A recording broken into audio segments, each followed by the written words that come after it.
Welcome back to Buddy's Dream, where we share true stories and lessons about helping dogs heal from fear and aggression with patience, compassion, and understanding.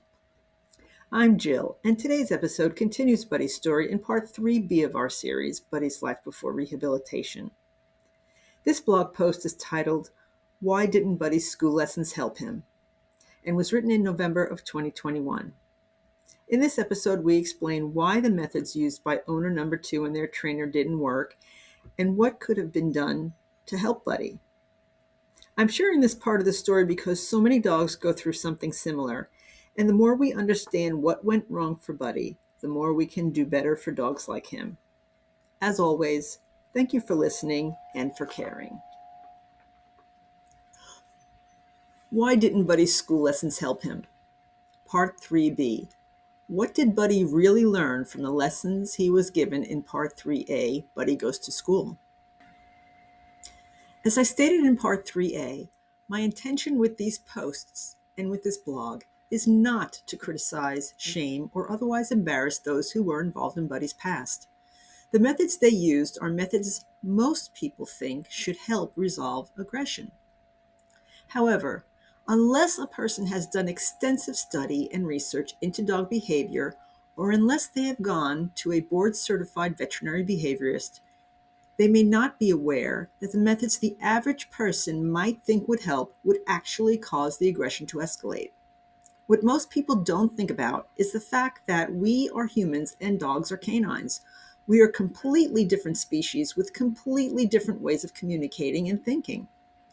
We were not born knowing how to effectively communicate with other species. We have to take measures to learn. We can't apply methods that will work on us to canines and expect the same results. My intention is to bring awareness to the issue of dog aggression, some of its causes, and to educate on how to proceed if one finds himself in a situation where their dog becomes aggressive, using Buddy's story as an illustration. Discussing the methods the people in Buddy's past used and analyzing why those methods didn't work but instead caused the aggression to escalate is an important part of explaining how the canine mind functions and why the proper methods do work, so it is an important part of the education process. What I will do in this episode is first remind you of what owner number 2 and the trainer did. Then I will explain why these methods didn't work and what Buddy was actually being taught when these methods were used on him. I will then discuss methods that could be used instead, or that I actually did use to deal with the behaviors Buddy was displaying, which would have better results. It is important to note there is no one-size-fits-all solution to aggression. It all depends on why the dog is being aggressive. In Buddy's case, it is primarily fear and anxiety. If you are dealing with an aggressive dog, the root cause for your dog's aggression may be something different. This is why it is critical to go to a board-certified veterinary behaviorist so they, the expert who is well trained in dog behavior, can evaluate your dog, determine why they are being aggressive, and prescribe the proper methods for you to use to ensure the best chance of success. Item number 1, Buddy's 4-week training class. Here's what owner number 2 and the trainer did to try to help Buddy get over his fears. I don't know all the details of Buddy's schooling other than the few things I was told. I did ask the trainer involved repeatedly for his training records, but that information was never provided to me. What I was told is that Buddy was in a 4-week training class while he was with owner number 2. Typically, those classes are basic obedience, so I can only guess this is the type of class Buddy was in. Whether or not he was in the class with other dogs or was the only dog in the class, I do not know. Here's why the training class didn't work and how it made things worse. Okay, in this situation, we don't know what the details of Buddy's 4-week training class were, so I will discuss a couple of possible scenarios just to give you an idea. As I've said, my best guess is that this was a basic obedience class.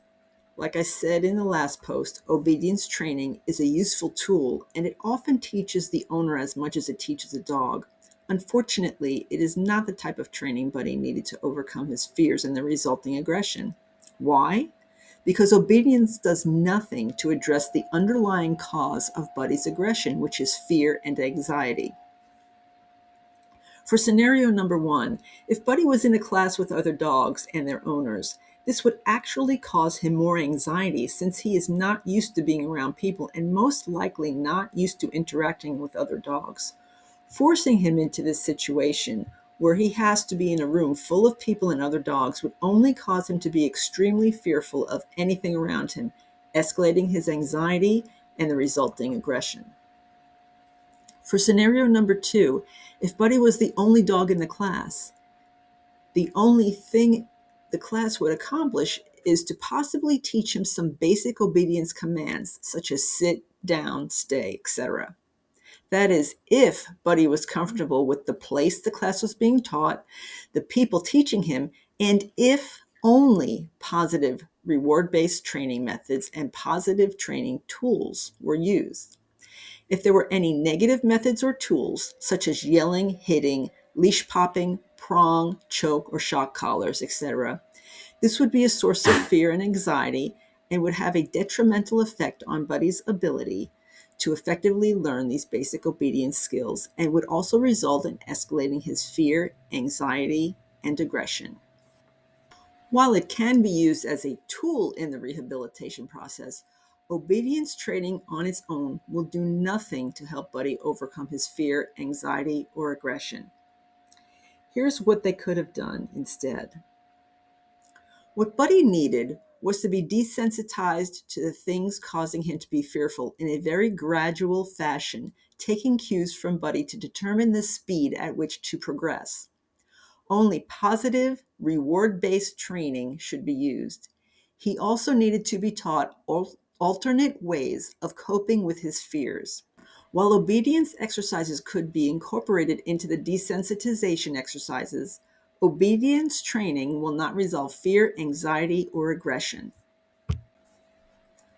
Item number two, toy aggression, also called being toy possessive, toy guarding, or resource guarding. Here's what owner number two and the trainer did to deal with Buddy's toy aggression. I asked both the trainer and owner number two how they handled Buddy's toy aggression and what type of training they did to help him overcome it. I was told by both the trainer and owner number two they would take the toys away and take ownership of the toys to make Buddy understand that he owns nothing and that they, as the dominant pack leader, owned and controlled everything. They also said when they would give Buddy a toy, they would soon take it away to teach him he has to be okay with people taking his toys from him. There was no process or trade or reward offered for Buddy to relinquish the toy. They would just take it away, and they thought he should be okay with that. Here's why that didn't work and how it made things worse. What the trainer and owner number two are describing here is fear-based training based on dominance theory. Fear-based because by taking all the toys away, they are causing Buddy to fear the permanent loss of all his toys. They left him with nothing. He doesn't understand that it may be temporary. To him, it seems permanent. Dogs live in the moment. Dominance-based because they are doing this to assert their dominance over Buddy. They outright said this. They told him this and all their body language and all the odors they were putting off. Yes, dogs can smell your mood. Your body produces different pheromones based on what you are thinking and feeling. Some call this your energy. And dogs can smell it, so they know your basic mood. In this case, the trainer and owner number two are intending to dominate, and Buddy can smell it because they're putting out the energy and odors that told Buddy this. This had to have confused and terrified Buddy, escalating his fear and anxiety and his aggression as a result. While you may be able to get away with this with a dog who does not have behavioral issues, it still is a bad way of going about things and doesn't teach them what you really want to teach, but you can get away with it. All you will really accomplish with a fearful dog is to cement in their mind that they are right to be fearful because you are doing exactly what they are afraid you will do. So if the dog is possessive of their toy because they are afraid of the toy being taken away, and you take the toy away, you have proven to the dog that their fear is justified. Let's think for a minute about Buddy's life before owner number 2. He lived for approximately the first 6 years of his life in a 4 foot by 8 foot kennel in a 30 foot by 40 foot outbuilding, being exposed minimally to only one person and most likely never interacting with any other dogs for his entire life. He was isolated while waiting to be bought. 6 years of this. Did he have toys? I don't know. And if he did, there probably weren't many, and those toys would have been all he had for company. If he didn't have any toys, he did now because owner number 2 said they showered him with toys. And according to owner number 2, those toys were a great comfort to Buddy. So he is now being told that he can't have the possibly one thing that brought him any kind of comfort during his time of isolation, or the new thing he got to have after being freed of his isolation, which was bringing him comfort. Either way, of course he wouldn't want to relinquish the toys. It was probably the only friend he ever had. But he has no way of understanding why his beloved toys, his source of comfort, are being taken away from him. When Buddy wasn't okay with that, they thought continuing to take the toy away would cause him to get used to it and then eventually be okay with it. The reason this doesn't work is because this technique is called flooding. Flooding is just what it sounds like, flooding the dog with something they are not comfortable with and expecting them to eventually become comfortable with it as a result of continued exposure. Again, while you may be able to get away with this with a dog that has no behavioral issues, it will not work with a fearful dog. Continuing to take the toys away without any trade or reward being offered to the dog will only continue to cement in their mind the need to be possessive of the toy, continue to increase their level of anxiety, and escalate their aggression. Both owner number 2 and the trainer explained that when they did these exercises, Buddy would act possessive of the toy and snap or otherwise act aggressively toward them. And they also stated they knew that was how he was going to react. This is a very critical mistake, and it is very important to discuss. Both the trainer and owner number 2 said they knew Buddy was going to react aggressively. They knew he would snap at them when they took the toys away, but they did it anyway. This is the definition of setting Buddy up for failure. It is never okay to do something you know will cause the dog to act aggressively. Never. You absolutely, positively, without any exception, want to avoid anything that will cause the dog to become aggressive. One thing that is important to understand is that every time a dog reaches their threshold and acts aggressively, they learn to use aggression as a solution. This is because the aggression is usually successful. Whoever they're aggressive to backs down to avoid being bitten or retreats after being bitten. So it teaches them that aggression is the answer because it gets them the result they're after. The thing causing them fear backs off. This is not to say that you shouldn't back away if a dog is being aggressive. Every situation is different, so the correct response to an aggressive dog will vary based on the reason for the aggression. This is why it is important to get the professionals involved. In addition, aggression as a solution starts to become muscle memory. So when the dog is in a situation that makes them uncomfortable, aggression starts to become a reflex reaction to the stressful situations. Please see my blog post, The Experience Bank, for a detailed discussion on this. Both owner number 2 and the trainer told me that because of this, the solution was to take all toys away from Buddy because he had to learn that they were the dominant pack member and they controlled Buddy's toys. Buddy had to learn his place. Again, more dominance theory. It just doesn't work. In fact, If you read the book Decoding Your Dog, you will learn that studies show dog packs in the wild do not behave this way. Let me explain something else. This is a very basic thing, but it's something many people do not think about and possibly don't realize. The ability to effectively handle a dog has a great deal to do with the relationship you develop with the dog and trust. When a dog trusts you, he or she will be more willing to do what you're asking of them because they know they can rely on you to keep them safe and that no harm will come to them, and possibly some very good things will happen as a result of doing what you are telling them to do. When the dog has a wealth of good and happy experiences with you, a trusting relationship and a close bond forms. When you do things that break that trust, the relationship can start to diminish. If you make mistakes once in a while, the relationship can weather the storm without you even knowing the dog was bothered by your errors. However, if you frequently or continually subject the dog to pain, suffering, or other negative training methods, such as requiring a scared dog to submit to you, the dog is not going to trust you and will fear you. Your relationship will suffer, you will not get good results, and the dog will not be happy. Taking all Buddy's toys away in no way solved his toy possessive issue. It only made it worse, and on top of that, it reduced any trust Buddy may have had in those who took his toys from him. Here's what they could have done instead. So how do you solve this issue with toy aggression or toy possessive, resource guarding, etc.?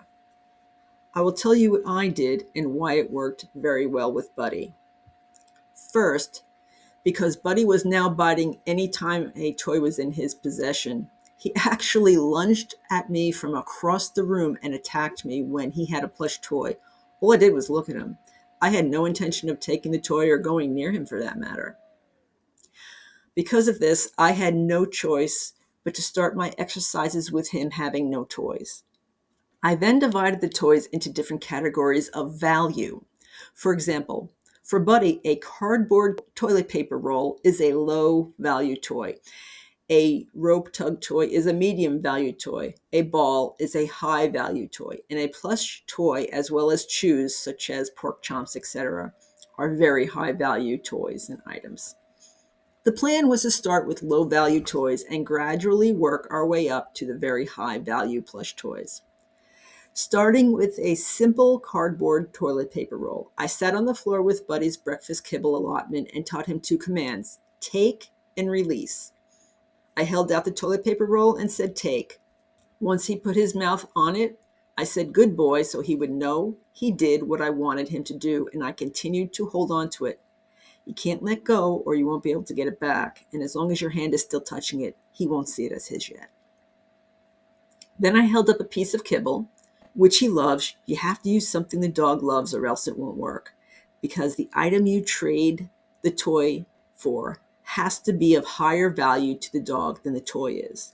Pieces of hot dog are a good alternative. So when I held up the piece of kibble, I said release. When he released the toilet paper roll, I gave him the kibble. When he took the kibble, I said good boy. After he finished the kibble, I held up the toilet paper roll and said take. When he took it, I said good boy and held up the kibble and said release. When he released the toilet paper roll, I gave him the kibble. I did this over and over and over again until he understood the game. I continued until we had done enough repetitions, probably about 20, and after he finished the last piece of kibble, I held up the toilet paper roll and said take. After he took it, I said good boy and let him keep the toilet paper roll. He played with it for a while and then tore it up. When he wasn't in the room, I cleaned up the pieces so he couldn't see me do it. I had to do it that way so I wouldn't get attacked. And any remaining large pieces I placed in a basket I keep on top of his crate for later use. I repeated this exercise several times a day, every day for weeks. Eventually, he learned that when he gives up the toilet paper roll, something good happens. He gets food, something even better than the toilet paper roll. And then he gets the toilet paper roll back. What could be better? When he gives up the toy, something wonderful happens. He gets food, and then he gets the toy back. He learned good things happen when he gives up this toy. That is why this technique works. The other side effect of this training method is that he learned that when he sees my hand go near him to give him something, it is not to take something away. When he sees my hand, it is to give him something. So this also helps to desensitize him to the fear of losing his toy when he sees my hand go near him. It helps to reduce the chance he will feel the need to bite my hand when my hand is near him, which is a problem I needed to solve with him. In addition, I was building trust with Buddy, letting him know he can trust me when I take something from him. We spent several weeks on this exercise with just the toilet paper rolls. After about a month, I was able to leave the partially chewed up toilet paper rolls on the floor for him to play with at will without fear of him attacking me over them. I still couldn't take them from him without trading food for them, but it takes a lot of time and patience to be able to get to that point. The next step was to get him used to seeing me pick up the cardboard scraps. I didn't start doing this for several weeks just to be safe. When I would gather up the scraps, I would put them in my hand and then offer them to him. I let him pick out any pieces he wanted, and when he was done, I threw out the remaining scraps. This way he knows he has a choice, and I won't take his toy or toy pieces away unless he is okay with it. Again, I was building trust with him. Once we mastered the toilet paper roll, we moved up to the rope tug toy, again, repeating the exercise over and over and over. I always started with the toilet paper roll for a few repetitions before introducing the rope toy, just to get him started on the right track. After doing many repetitions and seeing him get the game, I ended with giving him the rope toy and let him play with it for a while. When it was time for him to give it up, I would distract him with something in the other room, and when he wasn't looking, I'd pick it up and put it in the basket I keep on top of his crate. We did the same thing with the ball, which he still really hasn't figured out how to play with, as he was actually afraid of it at first. But we started in the same way as before, a few repetitions with the toilet paper roll, then the rope toy, before moving on to the ball. At the writing of this blog post, I had been working with Buddy for 11 months, and at that point, the toilet paper rolls, rope toys, and ball were left in the basket on the floor for him to take at will. Surprisingly, he is most interested in the toilet paper rolls. I still don't try to take the toys away from him when they're in his mouth. I may be able to, but I've never tried. I see no reason to at this point. But I can pick them up when they are near him without him reacting. At this point, I still hadn't moved up to the plush toys due to all the other more urgent things I was working on with him. Eventually, I would get to desensitizing him to the plush toys. But since he did have toys to play with that he enjoyed, at that point it was not urgent. As for the chews, I do give him chews to enjoy. I simply have him sit or do another simple command, hand him the chew, and let him go into his crate or wherever he wants to enjoy them. And I leave him alone until he's finished. If he does not finish, I simply pick it up when he can't see me doing it and put it away until the next time it's appropriate to give it to him. As with the plush toys, I would eventually get to working with him on desensitizing him to the chews once I had the other priorities accomplished with him. December 2022 update. Buddy now has been desensitized to all toys, including plush toys. He no longer is guarding these toys and can now have his basket of toys on the floor where he can take them whenever he wants. He plays with me with the toys and does not fear that they will be taken away from him because he has learned that good things happen when we play together. This is the result of lots of time and patience in using reward-based methods to ensure Buddy learned that he does not need to guard these items and fear that they will be taken from him. Does this mean he will never have a guarding reaction again? No, it does not. As with everything else, I need to continue to reinforce this with Buddy throughout his life to ensure he continues to know that he does not need to fear having his toys taken from him. Aggression toward people. Here's what owner number 2 and the trainer did to deal with Buddy's aggression toward people. I asked how they handled situations where Buddy showed aggression to people. I was told they would make him submit. They explained this was an important thing Buddy needed to do, as he needed to understand that he was not the alpha of the pack, they were, and Buddy had to learn to submit to them. A situation was described to me where Buddy had gotten aggressive towards someone. Buddy was in a room with one person and all was calm. A second person entered the room. I'm told the second person either startled or somehow scared Buddy, and Buddy reacted aggressively and attacked the second person. Both people involved told me that Buddy was clearly acting out of fear. They got the trainer who took Buddy's leash and, as the trainer described it, had a 10-minute standoff with Buddy. He said, "It took that long to get him to submit." Buddy had stopped attacking. The attack was very short-lived, but the trainer required Buddy to submit to him as well. By submit, the trainer is wanting Buddy to fully relax, be fully comfortable with the situation, and take a submissive stance. A rollover is one such stance. There are others. Submitting to the trainer's dominant position, recognizing the trainer as the alpha in the situation. Here's why this didn't work and how it made things worse. This is a classic example of people watching a TV show and mimicking what they see done on it, but not really having an understanding of what they are doing. This is a very dangerous thing to do. I think it's important for people to be realistic about their limitations. If you have not done extensive research in or have not been professionally trained in dog behavior, not dog training, dog behavior, they are two different things. You are not going to fully understand what is actually going on in those TV shows. There's a lot that's not explained, and there are a lot of subtle things going on that you will not be able to pick up on. A TV show is primarily for entertainment, and also, I hate to say this, to sell ad space. A TV show is presented in a limited amount of time, so there's no way they can fully explain all the details of why the dog is behaving as they are, how they know this, and when the methods they are using are actually appropriate to use. I also have to state that there are TV shows and celebrity dog trainers that display methods that are never appropriate to use, such as aversive methods and aversive tools. But that's a separate discussion for a different blog post. Please see Rehab 6, The Experience Bank. This is why they display a warning at the beginning of each show stating that the actions in the show are being performed by professionally trained individuals and that you should not use these methods without the guidance of a trained and qualified professional. So why did this standoff not work with Buddy? The answer is pretty simple. As those who were in the room when Buddy lashed out said, Buddy was acting purely out of fear.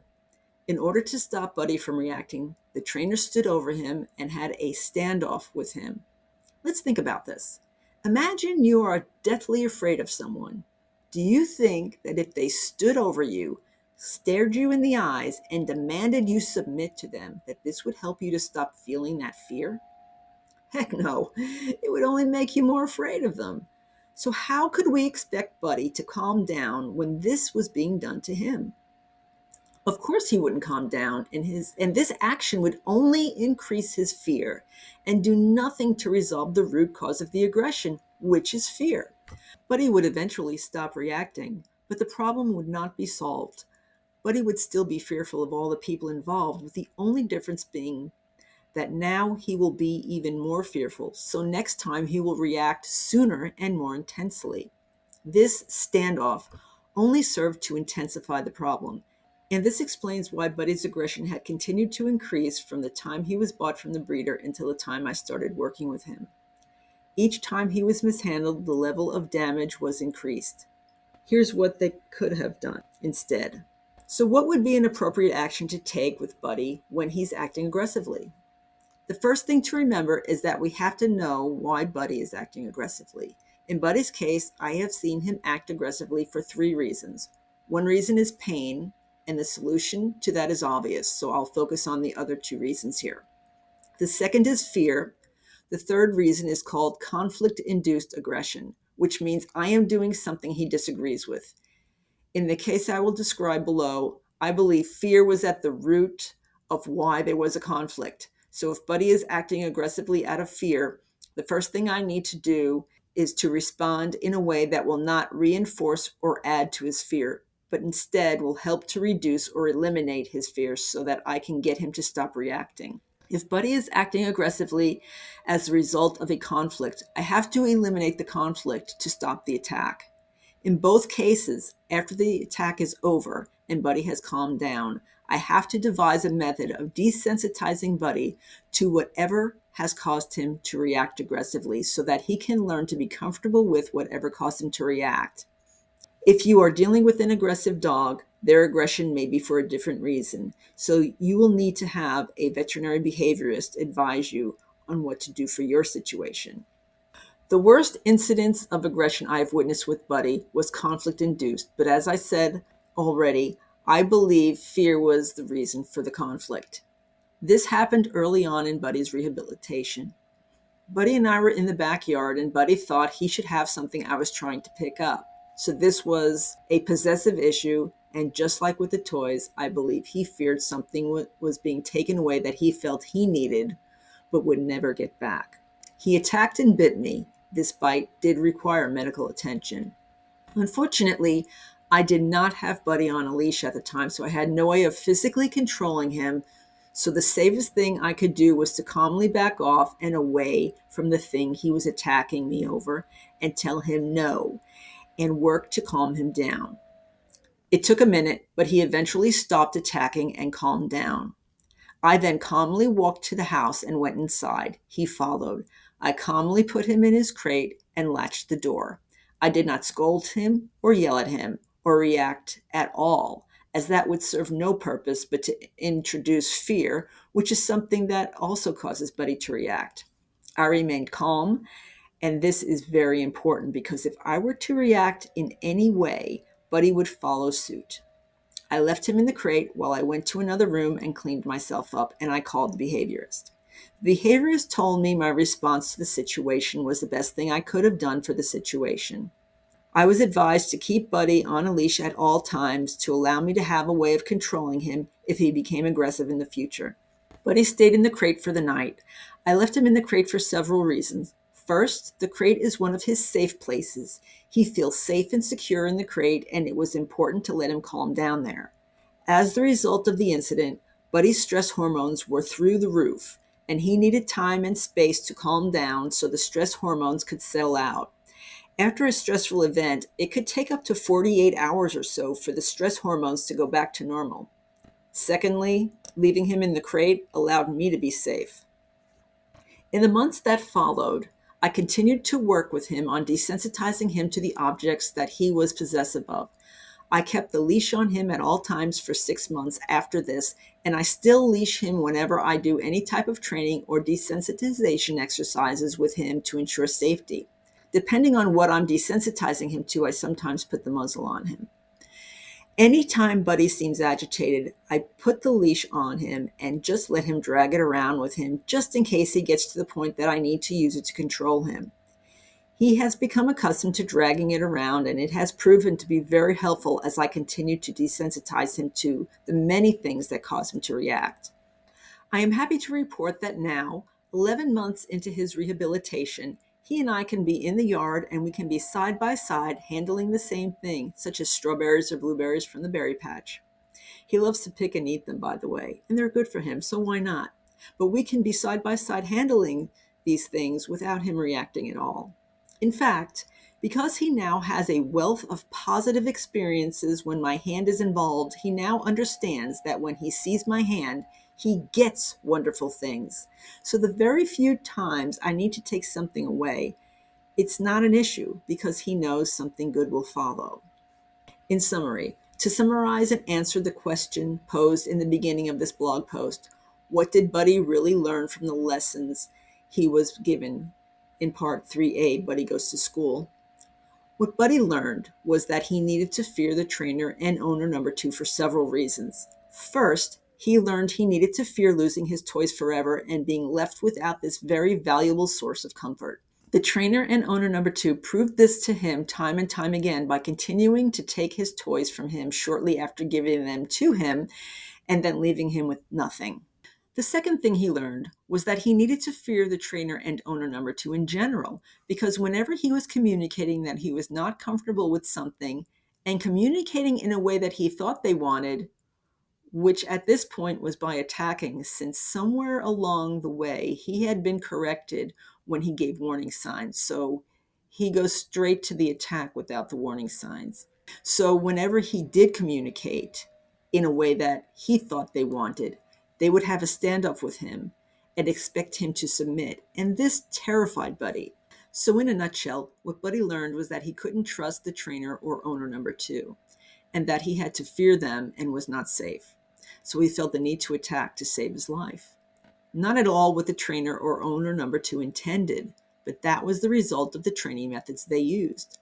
Buddy was in this situation for 7 months. It's no wonder that after 11 months of me working intensely with him, that we are just scratching the surface of his recovery.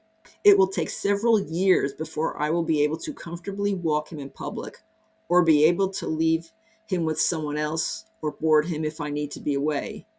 He's absolutely terrified of people. That is, if we can ever get to that point. Dominance and fear-based training methods do not yield the desired results. Positive reward-based training is the only reliable way to rehabilitate or reprogram a fearful, aggressive dog, or any dog for that matter. Thank you for listening to this important chapter in Buddy's story.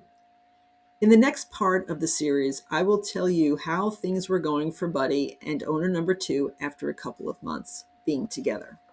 If you'd like to read this post or explore more about what we do, you can visit buddiesdream.org/blog.